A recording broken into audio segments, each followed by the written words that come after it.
اب طالب علم ہوتے ہیں نا، تو طالب علمی کا تو زمانہ بہت عجیب ہوتا ہے. میں نے کہا یہ ہے ان کا مناظر، میں نے اسے کرنی ہے بات.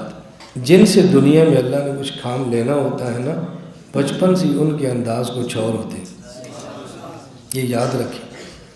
بچپن سے اور ہوتے ہیں.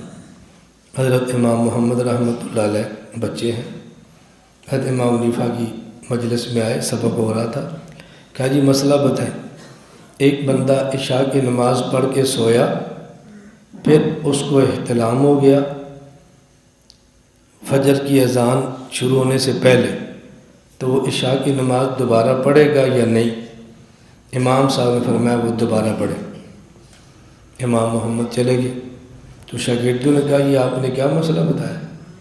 عشاء کی نماز پڑھ لی ہے، فجر کی نماز کا وقت داخل ہونے سے پہلے غسل واجب ہو گیا، تو عشاء کی نماز دوبارہ کیوں پڑھیں گے؟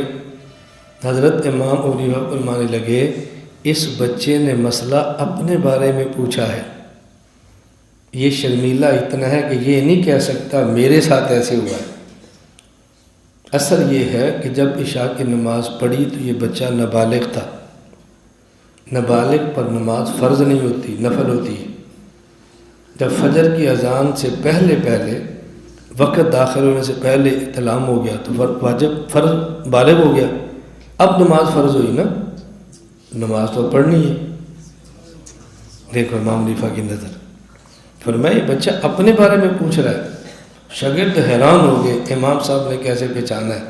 اس پر جب وہ بچہ گیا نا تو امام صاحب نے فرمایا قد یفلح ھذا الصبی انشاءاللہ، میں بہت بڑا آدمی بنے گا، بہت بڑا آدمی. یہ امام محمد تھے. یہ کون تھے؟ یہ امام محمد تھے. ان کے والد لے کر امام صاحب کے پاس آئے کہ میرا بچہ ہے، اس کو آپ کلاس میں بٹھا لو، درسگاہ میں. حفظ کیا ہے؟ کہا نہیں. امام حنیفہ نے فرمایا میری کلاس کا اصول ہے کہ حافظ ہونا چاہیے، حافظ قرآن نہ ہو تو میں نہیں کلاس میں بٹھاتا. چلے گئے. ایک ہفتے کے بعد پھر آئے، کہا جی میرے اس بچے کو کلاس میں بٹھا لو. امام صاحب فرمایا یہ تو وہی نہیں جو پچھلے ہفتے آیا تھا. کہا جی وہی ہے. تو میں نے تو کہا تھا حفظ شرط ہے. کہا جی حفظ کر کے آیا، بٹھا لو. ہفتے میں حفظ ہو گیا. یہ تھے امام محمد.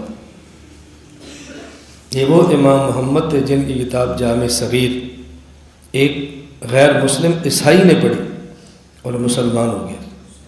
اس سے کسی نے پوچھا کہ تو کیوں مسلمان ہوا؟ کہا ھذا علم محمدکم الاصغر فکیف محمدکم الاکبر. میں حیران ہوں کہ تمہارا چھوٹا محمد اتنا بڑا عالم ہے تو تمہارا بڑا محمد کتنا بڑا عالم ہوگا. اس لیے میں کلمہ پڑھنے پر مجبور ہوں، لا الہ الا اللہ محمد الرسول اللہ صلی اللہ علیہ وسلم. میں طلباء کے واقعہ سناتا ہوں.